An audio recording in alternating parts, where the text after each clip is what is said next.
ছোলার ডাল আমাদের বাঙালিদের খুবই পছন্দের একটি পদ, আর তাই এই রেসিপিটি যে কোনো দিনের ব্রেকফাস্ট ছাড়াও যে কোনো পুজো পার্বণের দিনে স্পেশাল মেনু হিসাবেও ছোলার ডাল আমরা প্রত্যেকে বানিয়ে থাকি। আর তাই এই ভিডিওতে আমি আপনাদের সাথে শেয়ার করব খুব কম সময়ে চটজলদি তৈরি হয়ে যাওয়া দুর্দান্ত স্বাদের একটি ছোলার ডালের রেসিপি। পাশাপাশি এই একই ভিডিওতে থাকছে একদম নরম তুলতুলে পারফেক্ট দই লুচির রেসিপি, যেটা এই ছোলার ডালের সাথে খেতে লাগবে দুর্দান্ত। তো তাহলে আমাদের আজকের এই রেসিপিটি শুরু করা যাক। তো সবার প্রথমে ছোলার ডাল বানানোর জন্য একটা বড় বোলের মধ্যে আমি নিয়ে নেব 200 গ্রাম পরিমাণে ছোলার ডাল। পরিমাণ মতো ছোলার ডালটা নিয়ে নেওয়ার পর এবার পরিষ্কার জলে ছোলার ডালটা অন্ততপক্ষে 2 থেকে 3 বার ভালো করে ধুয়ে পরিষ্কার করে নেব, যাতে ছোলার ডালের মধ্যে থাকা ইমপিউরিটিস খুব ভালোভাবে পরিষ্কার হয়ে যায়। আর এতে করে ছোলার ডালের টেস্ট ও কালার দুটোই কিন্তু খুব ভালো আসে। তো 2 থেকে 3 বার জল বদলে বদলে ছোলার ডালটা ধুয়ে পরিষ্কার করে নেওয়ার পর এই পর্যায়ে দেখুন ডালের ওপরের জলটা কিন্তু একদমই পরিষ্কার হয়ে গেছে। তো এবার ছোলার ডালটা এভাবে ডিরেক্টলি আমি ট্রান্সফার করে নেব প্রেশার কুকারের মধ্যে। আর তাতে অ্যাড করে নেব ছোটো চা চামচের হাফ চা চামচ পরিমাণে হলুদ গুঁড়ো, আর ঝালের জন্য দিয়ে দেব 2টো চেরা কাঁচা লঙ্কা, সাথে অ্যাড করব 1 চা চামচের মতন কাঁচা সর্ষের তেল, আর সবশেষে দিয়ে দিলাম পরিমাণ মতো জল। জলের অ্যাকিউরেট মাপ নেই, তবে জলের লেয়ারটা এমন রাখবেন যেন সেটা ডালের থেকে 1 করোচ ওপরে থাকে। এবার 3টে হুইসেলে ছোলার ডালটা সেদ্ধ করে নেব। আর ছোলার ডালটা সেদ্ধ হতে হতে অন্য পাশে দই লুচির জন্য একটা বড় বোলের মধ্যে আমি কাপ মেপে নিয়ে নিলাম 200 গ্রাম রুম টেম্পারেচারে রাখা টক দই, সাথে অ্যাড করলাম 1/4 চা চামচ পরিমাণে বেকিং সোডা, নেক্সট অ্যাড করলাম হাফ চা চামচ বেকিং পাউডার, একই সাথে দিয়ে দিলাম স্বাদ অনুসারে রেগুলার নুন আর 1.5 চা চামচের মতন চিনি। এবার এই সবগুলো উপকরণের সাথে দইটাকে আমাদের খুব ভালো করে হুইস্ক করে নিতে হবে। আর দইটা হুইস্ক করার সময় এই সময় দেখবেন দইয়ের উপরের থেকে কিন্তু বেশ অনেকটা পরিমাণে বাবলস ক্রিয়েট হবে। তো এটা কিন্তু সাধারণত দইয়ের ফার্মেন্টেশনের কারণে হয়ে থাকে। তো মিনিট 2-1 সময় ধরে দইটাকে ভালো করে হুইস্ক করে নেওয়ার পর দইয়ের মধ্যে একটা ক্রিমি টেক্সচার চলে এলে এই পর্যায়ে এসে আমাদেরকে অ্যাড করে নিতে হবে 200 গ্রাম টক দইয়ের জন্য 50 গ্রাম পরিমাণে সুজি, ওর সাথে 1/4 কাপ পরিমাণে জল। এবার এই সুজিটা দইয়ের সাথে আমাদেরকে খুব ভালো করে মিশিয়ে নিতে হবে। আর মেশানোর সময় অতি অবশ্যই খেয়াল রাখবেন সুজি যেন কোনোভাবেই দলা পাকিয়ে না থাকে। তো ফাইনালি দইয়ের সাথে সুজিটাকে ভালো করে মিশিয়ে নেওয়া হয়ে গেলে এবার ঢাকনা চাপা দিয়ে এটাকে আমাদের রেস্টিংয়ে রাখতে হবে কমপক্ষে 15 মিনিটের মতন। এতে সুজিটা খুব ভালোভাবে ফুলতে পারবে। এবার সম্পূর্ণ 15 মিনিট পর ঢাকনা খুলে এই পর্যায়ে যখনই সুজিটা খুব ভালোভাবে ফুলে উঠবে তখনই আমাদেরকে এই পর্যায়ে এসে অ্যাড করে নিতে হবে পরিমাণ মতো ময়দা। 200 গ্রাম টক দই ও 50 গ্রাম সুজির অনুপাতে আমি এখানে ময়দা নিয়ে নেব 400 গ্রাম। আর সবশেষে ময়মের জন্য অ্যাড করে নেব 1.5 টেবিল চামচ পরিমাণে রিফাইন্ড অয়েল। তো আশা করছি প্রত্যেকটা উপকরণের সঠিক মেজারমেন্টটা বুঝতে আপনাদের কোথাও কোনো রকম সমস্যা হয়নি। তো এবার সবার প্রথমে দইটাকে দিয়ে ময়দাটাকে আমাদের খুব ভালো করে মেখে নিতে হবে।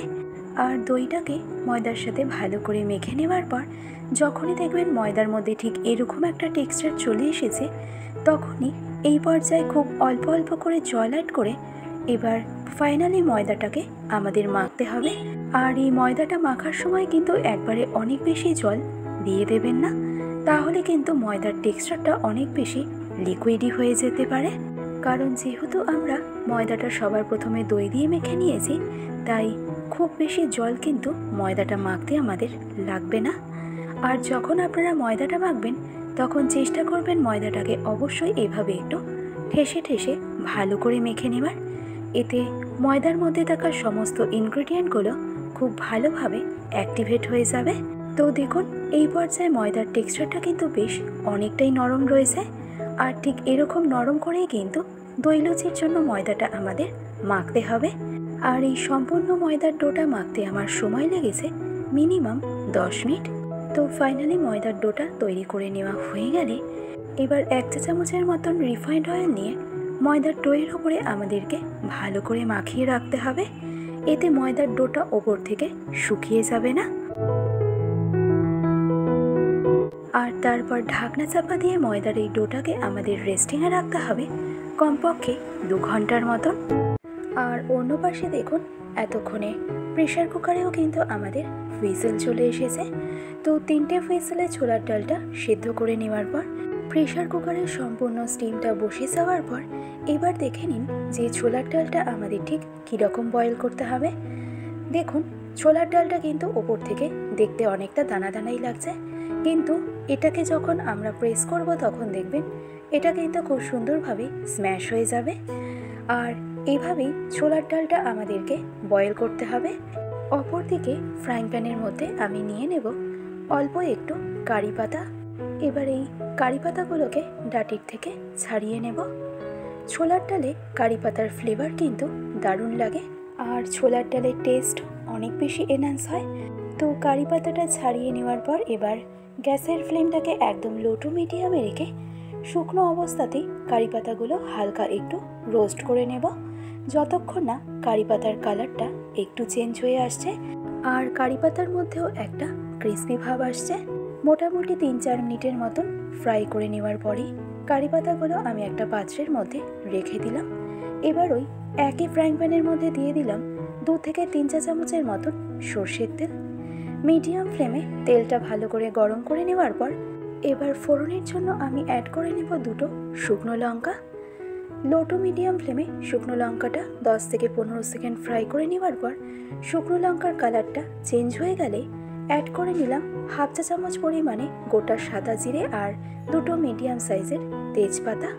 আর অন্য পাশে দেখুন একটা বড় সাইজের আলুকে আমি ঠিক এরকম কিউব করে কেটে নিয়েছি। তো ফোড়নের থেকে ফ্লেভারটা ছেড়ে দিলে এবার এই পর্যায়ে কিউব করে কেটে রাখা আলুগুলোকে দিয়ে দেব। এবার গ্যাসের ফ্লেমটাকে একদম মিডিয়ামে রেখে আলুগুলোকে একটু লাল লাল করেই ফ্রাই করে নেব।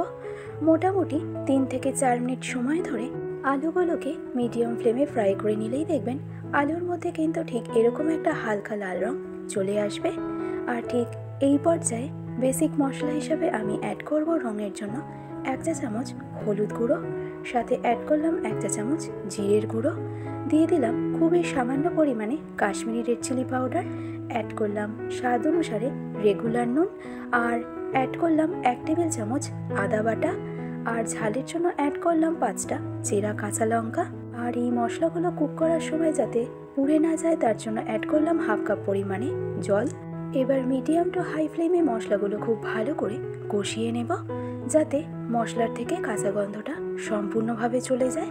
আর হ্যাঁ, চেষ্টা করবেন ছোলার ডালে সবসময় আদার পরিমাণটা একটু তুলনামূলক বেশিয়ে দিতে, তাতে করে দেখবেন ছোলার ডালের টেস্ট কিন্তু অনেকটাই ভালো আসবে। তো মশলাটা কুক করতে করতে আমি অ্যাড করে নিলাম বড় চামচের 2 চামচ চিনি।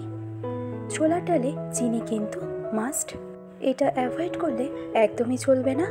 তো মিডিয়াম টু হাই ফ্লেমে প্রায় 5-6 মিনিট সময় ধরে মশলাটা খুব ভালো করে কুক করে নেওয়ার পর যখনই দেখবেন মশলার থেকে তেলটা ঠিক এভাবে সেপারেট হতে আরম্ভ করেছে, তখনই বুঝবেন মশলা কিন্তু আমাদের একদম পারফেক্ট কুক হয়ে গেছে। এবার ঠিক এই স্টেজে এসে অ্যাড করে নিন আগে থেকে সেদ্ধ করে রাখা ছোলার ডালটাকে। এবার মিডিয়াম টু হাই ফ্লেমে ছোলার ডালটা সমস্ত কিছুর সাথে খুব ভালো করে একবার মিশিয়ে নেব। আর একটু খেয়াল করলেই দেখবেন ছোলার ডালের টেক্সচারটা কিন্তু এই সময় বেশ অনেকটাই ঘন রয়েছে, আর তাই আমি অ্যাড করে নিয়েছিলাম 1.5 কাপ পরিমাণে গরম জল। এবার হাই ফ্লেমে ছোলার ডালটা খুব ভালো করে ফুটিয়ে নেব অন্তত পক্ষে 10 থেকে 12 মিনিটের মতন। আর ফাইনালি ছোলার ডালটা ফুটে 90% রেডি হয়ে গেলে অ্যাড করে নেব আগে থেকে ড্রাই রোস্ট করে রাখা কারি পাতা। জাস্ট হালকা একটু ক্রাশ করে নিয়ে দিয়ে দিয়েছি।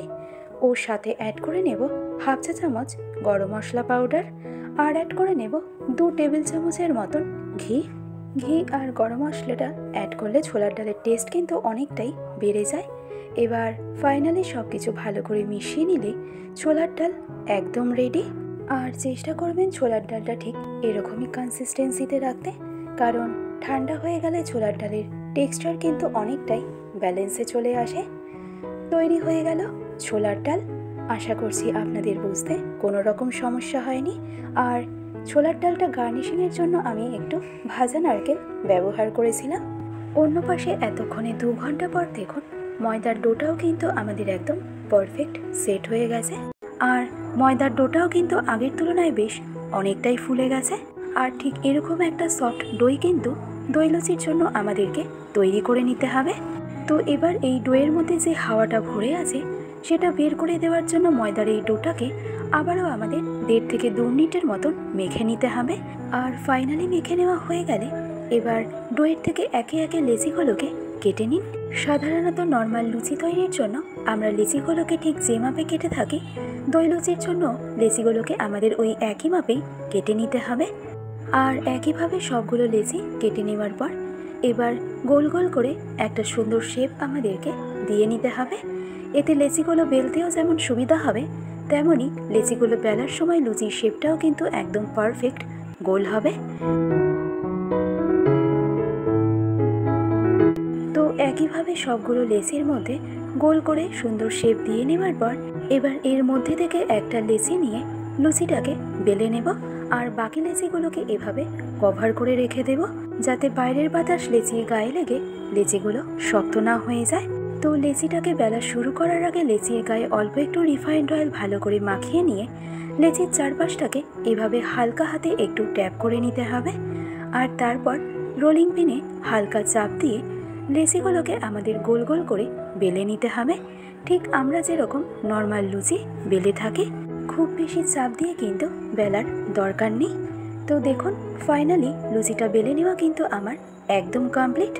আর লুচিটা দেখুন চারপাশ থেকে কিন্তু একদম পারফেক্ট গোল হয়েছে।